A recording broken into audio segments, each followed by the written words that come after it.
I usually work with adjustments and masks, so they are also here on the top. I just need to click on them and they will expand. If I double click on them, they will collapse back, so I can see again more of my layers. If you are working on a Mac, I also recommend to use the Window Application Frame option. If I turn this off, you can see that I will see through and I will see the background. I don't really like this way of working, so I usually choose this option and leave it on, so application frame, and it keeps it more clean. Even if I zoom out, I won't see anything in the background. It's good to know that you can change the color of the background, so the document Windows background. If you right click on it, here you can select the default gray or black colors, or you can select a custom color. The color that I'm using is a bit darker than the 50% gray. I use the 33% for brightness. That's just a bit easier on the eye if you work long hours in Photoshop. To zoom in and out, I use the keyboard shortcut. Holding down Z and then click and dragging to the right and left, you can zoom easily in and out. If I want to fit to screen, I usually use Command or Control 0. When I'm zoomed in, I always hold down space and click to move around the image.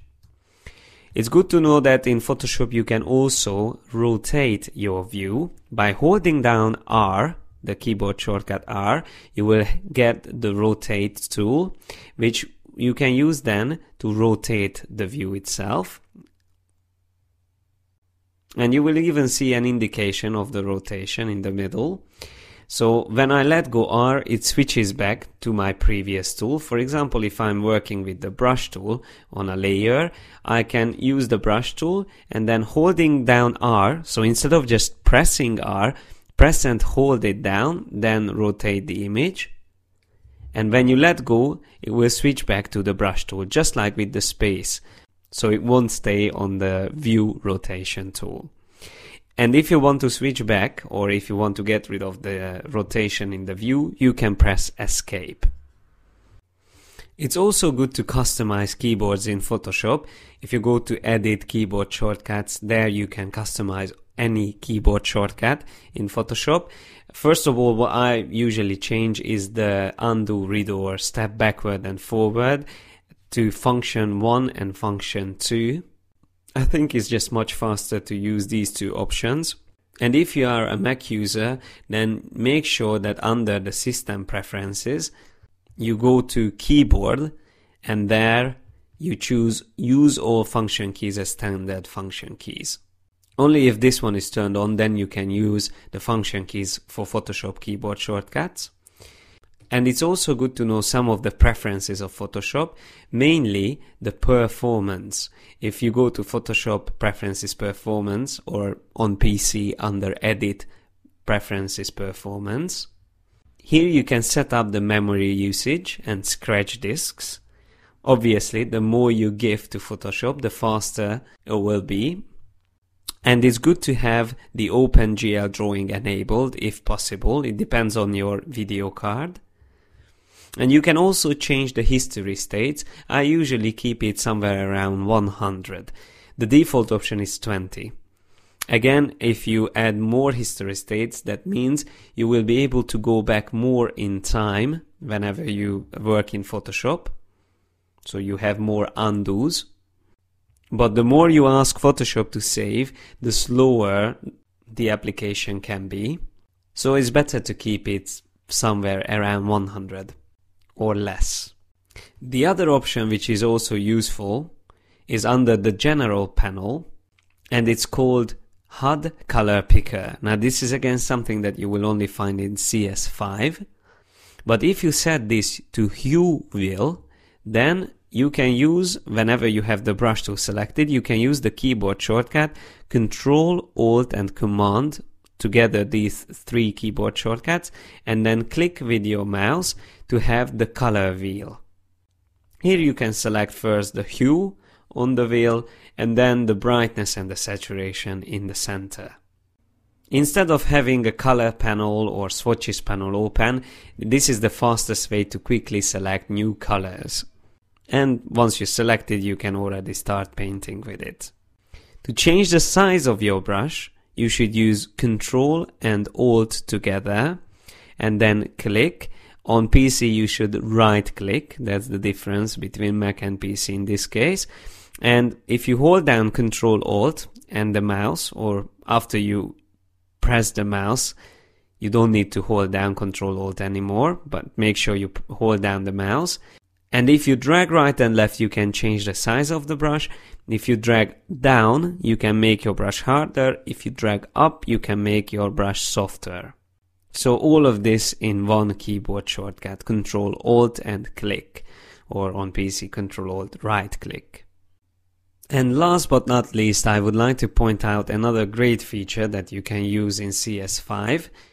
It's called the Configurator, which is an official plugin for Photoshop from Adobe, which you can download from this website, labs.adobe.com, and you will be able to find here Adobe Configurator. It can be used for Photoshop and also for InDesign.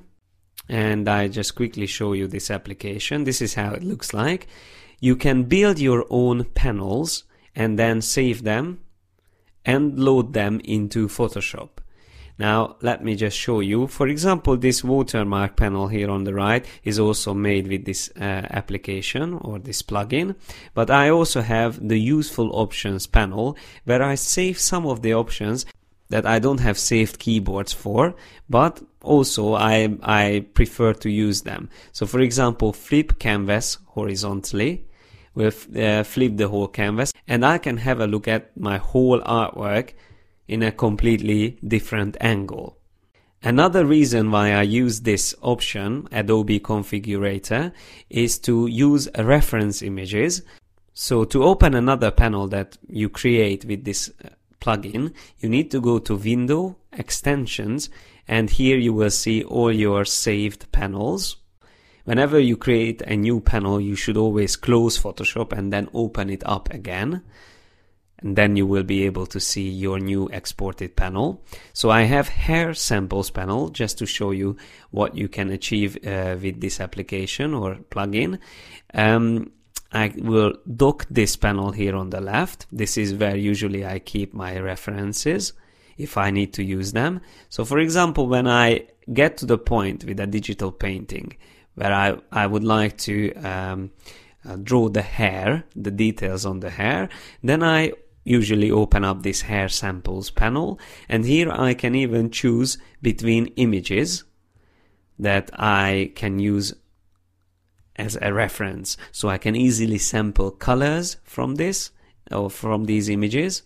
By using the eyedropper tool, I can click on the image and then drag my eyedropper tool onto the image itself.